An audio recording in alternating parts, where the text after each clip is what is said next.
Hello दोस्तों, welcome to my YouTube channel DK brothers. आज का हमारा वीडियो का टॉपिक है एवरेजिंग इन स्टॉक्स।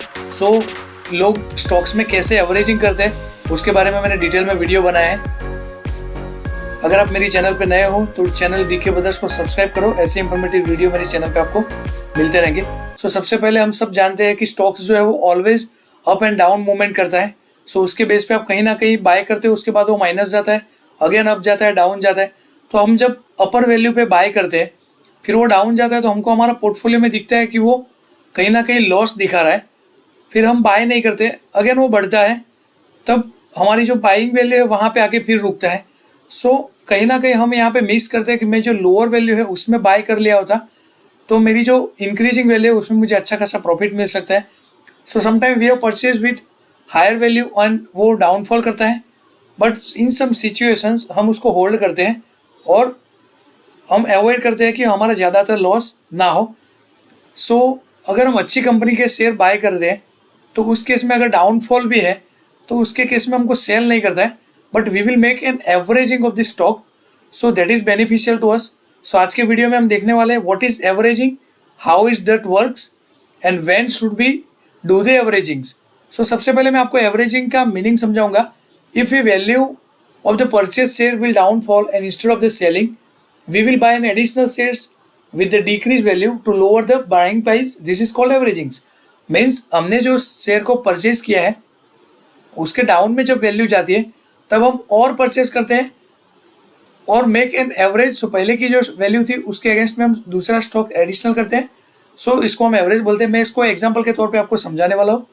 जैसे कि मैंने XYZ कंपनीज के जो शेयर्स है उसको 1000 रुपये की प्राइस में 100 शेयर परचेज किया है। यहाँ पे 1000 रुपीज़ प्लस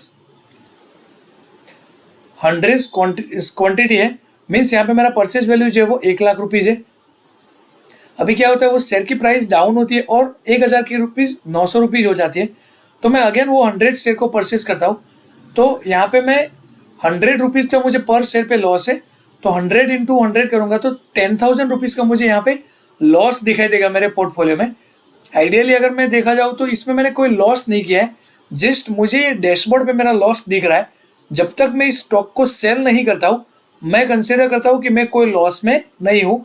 जब तक आप उसको लॉस नहीं गिन सकते हो जब तक आपने उसको सेल नहीं किया है।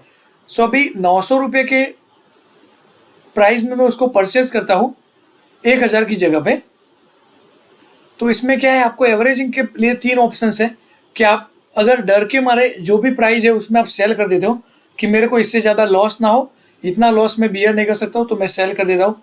या तो आपको अपने बाइंग पे ट्रस्ट है और आप इग्नोर करते हो कि मेरा डाउनफॉल चलने दो, कहीं ना कहीं मेरा जो बाइंग वैल्यू है वहाँ पे अचीव होके उसके ऊपर वो जाने वाला है। और तीसरे में जो स्ट्रेटजी है वो हम लोअर प्राइस पे बाय करके एवरेज वैल्यू बनाएंगे जिसकी वजह से हमको प्रॉफिट मिलेगा। अगर मैं यहाँ पे डिसीजन लूँगा कि 900 रुपीज़ की प्राइस में मैं अगेन 100 शेयर परचेस करता हूँ तो मेरी दूसरी बाइंग जो है वो 90,000 रुपीज़ हो जाती है। उसके केस में क्या है, टोटल मेरे जो शेयर्स है वो 100 प्लस 100 मेरे पोर्टफोलियो में ऐड हुए। अभी उसका कैलकुलेशन के लिए हमारा एक वेटेज एवरेज मेथड है, उसका इक्वेशंस मैं आपको समझाता हूँ। जैसे average buying price is equal to P1Q1 plus P2Q2, और अगर ज़्यादा भी बाइंग किया है 3-4 बार तो आप प्लस प्लस कर सकते हो, divided by total number of shares. P1 में क्या है, जो मैंने पहली बार खरीदी की है उसकी प्राइस मुझे यहाँ पे कंसिडर करनी है। Q1 में क्या है, उसके जो मैंने स्टॉक्स थे उसकी मुझे क्वांटिटी डिसाइड करनी है। P2 में अगेन जो परचेज किया उसकी प्राइस, Q2 में उसकी क्वांटिटी। यहाँ पे पहली परचेज थी मेरी 1000 रुपीज़ की 100 स्टॉक्स, 900 रुपीज़ की 100 स्टॉक्स, इन दोनों को मैंने प्लस किया और डिवाइडेड बाय मेरे टोटल जो स्टॉक्स थे, यहाँ पे मैंने 200 स्टॉक्स परचेज किए थे। मेरी एवरेज वैल्यू जो बनती है वो 950 रुपीज़। अभी आप देख सकते हो कि आज मेरे स्टॉक्स की वैल्यू 900 है, तो अभी मेरा गैप ज़्यादा नहीं है। जब भी 950 से ऊपर जाएगा मैं यहाँ पे प्रॉफिट गेन करता हुआ कहीं ना कहीं दिखाई दूंगा। एवरेजिंग हर एक कंपनी में आपको नहीं करना है, कंपनी में रिसर्च करना है कौन सी कंपनीज में क्यों डाउनफॉल चल रहा है और उसके बेस पे आप वहाँ पे एवरेजिंग कर सकते हो। एवरेजिंग के लिए क्या करना है, हम कब कर सकते हैं, जब कंपनी फाइनेंशियली स्ट्रॉन्ग कंडीशंस में है, लाइक वो कंपनी बहुत अच्छी है, उसका प्रॉफिटिंग बहुत काफ़ी टाइम से चल रहा है, उसका डेब्ट to equity ratio less than 1 है, उस केस में आप वहां पे एवरेजिंग कर सकते हो।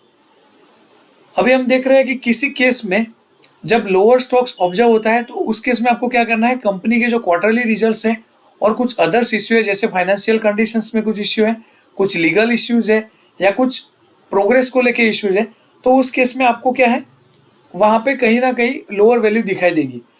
अभी हम जब पुअर क्वार्टरली रिजल्ट्स आते हैं तब वैल्यू डाउन होता है, तो आपको उस टाइम पे रिव्यू करके वहां पे बाय करना है। अगेन जब नेक्स्ट क्वार्टर के रिजल्ट अच्छे आएंगे तो कहीं ना कहीं इंक्रीज होने वाला है, सो वहां पे आप अच्छा खासा प्रॉफिट बना सकते हो। सो हमको एक्सरसाइज करना है कि ये जो टेम्पररी डाउनफॉल है या परमानेंट फॉल है, उसके बेस पे आप वहां पे स्टडी करके एवरेजिंग कर सकते हो। सो एवरेजिंग एक बेनिफिशियल टेक्निक है, बट हमको केयरफुली कंपनी के बारे में रिव्यू करके करना है। हमने ये जो मेथड रिव्यू किया है वो डाउनफॉल मेथड था, जहाँ पे हम डाउनफॉल पे एवरेज करते वाले थे। कुछ केस में क्या करते हैं, जब प्राइस अप जाता है, लोगों को कॉन्फिडेंस होता है कि ये प्राइस बढ़ने वाली है, उस केस में लोग एवरेजिंग हायर साइड पे भी करते जाते हैं, that is called averaging up methods. So expect करता हूँ कि आपको एवरेज के बारे में पता चल गया होगा।